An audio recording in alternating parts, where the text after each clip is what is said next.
So, where are you headed?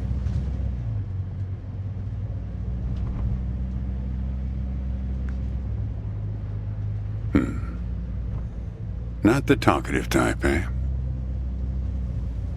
That's okay. Most people I pick up are just waiting for their turn to talk. Want a raisin? They're from my farm.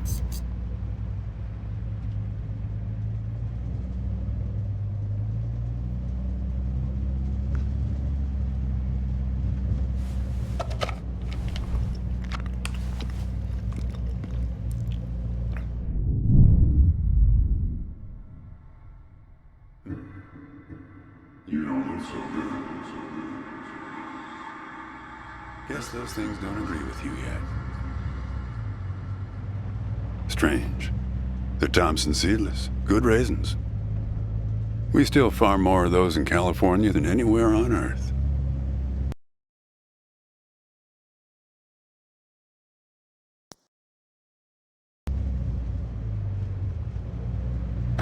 You want to know the clearest evidence that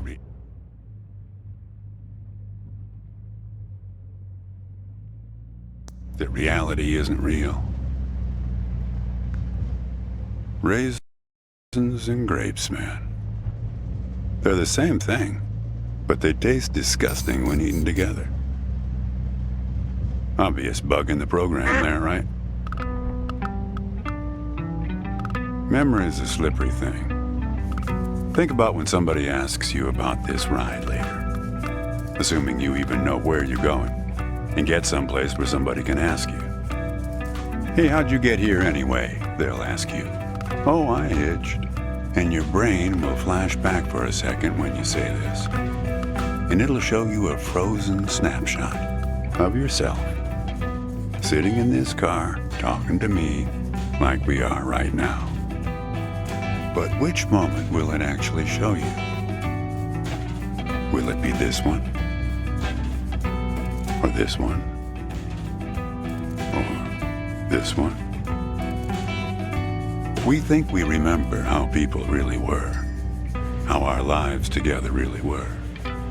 But when we think back to them, even the people we cared about the most, all we're doing is snatching moments out of the air. Just grabbing another raisin out of the box.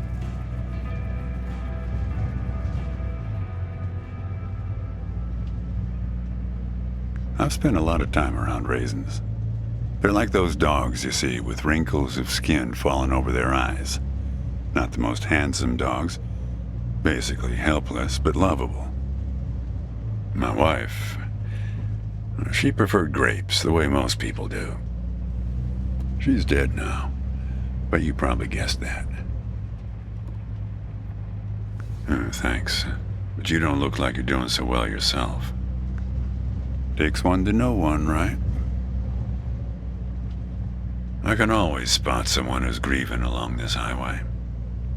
They usually stand on the road with a dazed look on their face and their thumb up in the air.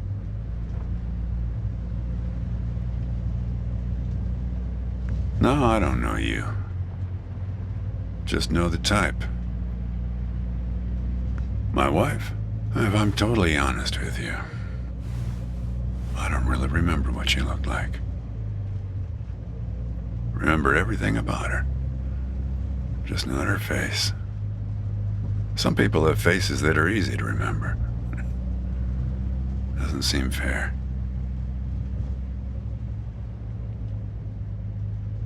Sure, it's not as easy as people think. I'll give you an example. You think you're present in the moment? You've been talking to me for a few minutes now. What color are my eyes?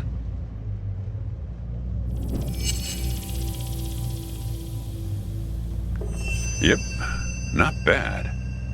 But that's just your photographer's eye.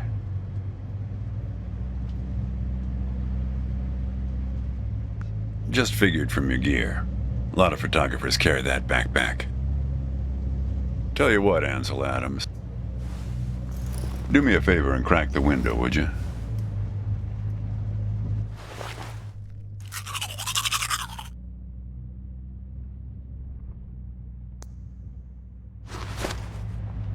Do me a favor.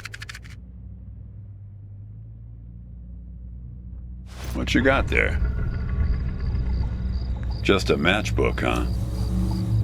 I figured it must have been something important. Because the window is still open. That's better. Now, where were we?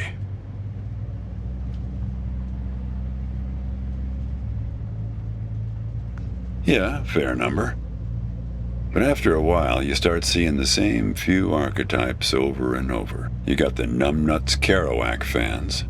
You got your autodidact blowhards. They'll talk your ears off. You got a lot of people from Cincinnati for some reason. You got your deadheads trying to get to some concert someplace. And then there's the water bottle person, always worrying that they're going to run out of water before they get where they're going. Still, you're the first hitcher I ever picked up who doesn't have a destination. Copernicus.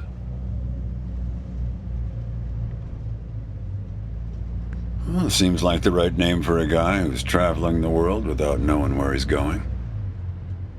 You just sit back, Copernicus, and invent a language where false statements are impossible.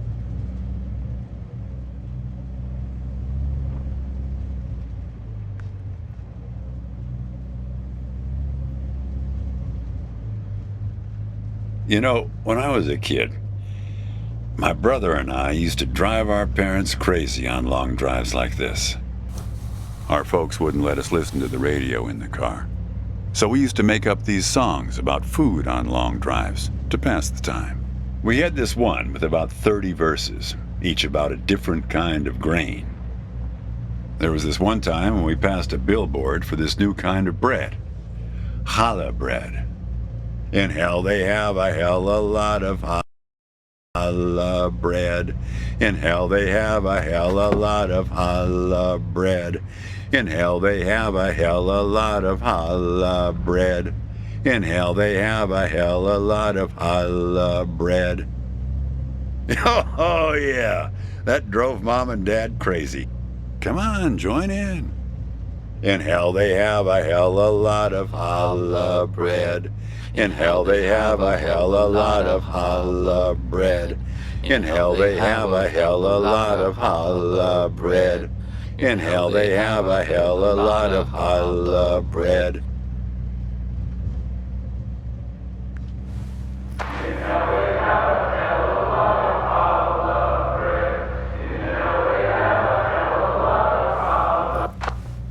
Actually, I'm beginning to understand my parents' perspective. Getting older's funny. It's like reading a book where less and less happens, but the writing gets better and better.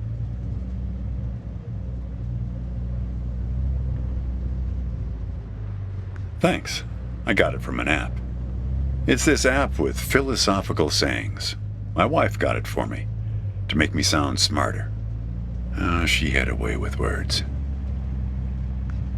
Yeah, well, that all sort of depends on which raisin you take out of the box, right? How you spin it. We were married for 37 years. People used to ask us how we managed, being married and all, working off the side of the road together, sharing a little trailer. The truth is, nobody knows if they're happily married. All they know is that it's the thing they've been doing every day for the last 37 years.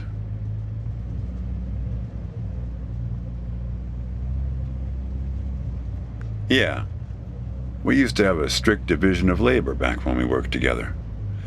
She would raise the grape from the time it appeared on the vine, and I'd step in as soon as it was time to start drying them.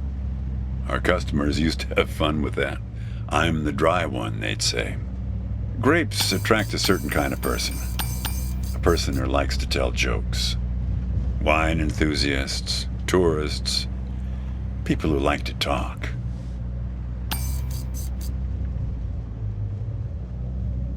There's a photo in that glove box there of us, standing in front of our trailer. It was in a magazine. One of those stories about vanishing farmers that always pulls heartstrings with the rest of the country.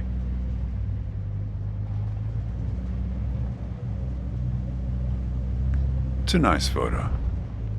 The photographer caught a certain look, an expression she used to have, like she could see something barely out of sight for the rest of us. Here, pop open the glove box and I'll show you what I mean.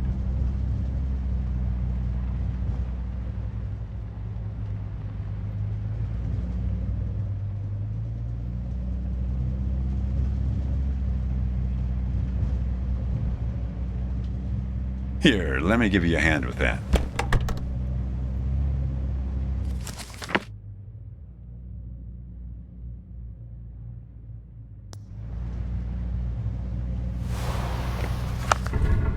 Hey, where'd you get that? That's not her. And that guy there, he looks like you.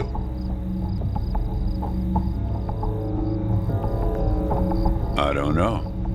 I was going to ask you the same question, Copernicus. Did he... Who gave this to you? Well, I guess it belongs to you. You'd better hold on to it.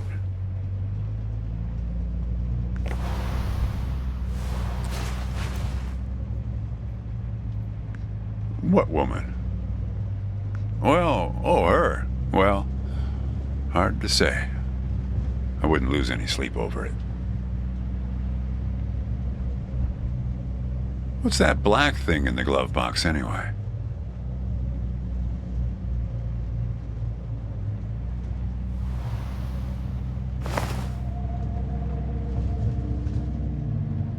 See anything interesting there? Yep, not much to see around here.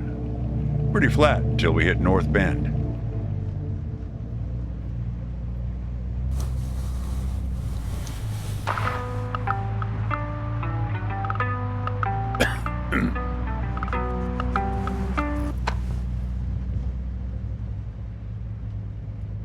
Say, want to hear a joke? Why did the raisin take the prune to the dance? He couldn't get a date. Hey, that reminds me. It's almost 4:30. You'll like this. It's my favorite. I once knew the hostess, Darlene. She used to change the tires on my truck on Highway 51. Welcome to another Interstate Riddle Hour. Here's our first riddle. Keep your eyes peeled, all you blacktop carpetbaggers. I fly, yet I have no wings. I cry, yet I have no eyes. Darkness follows me. Lower light I never see.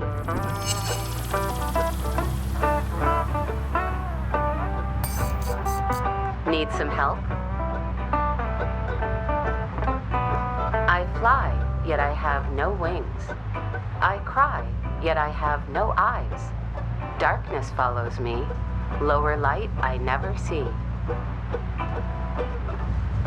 Need some help?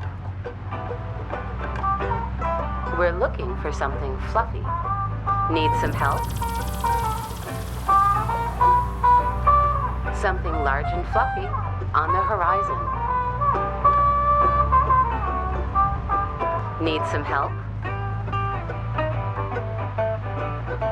I fly, yet I have no wings.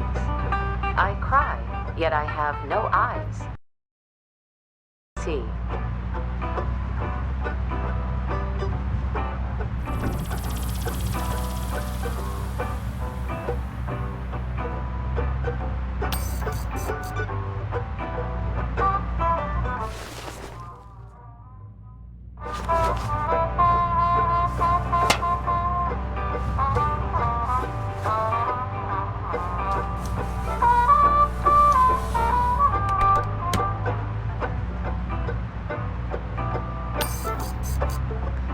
help? I fly, yet I have no wings. I cry, yet I have no eyes. Darkness follows me. Lower light I never see. Very good. Here's our next one. A gatekeeper forever bound. He opens and shuts with a similar sound.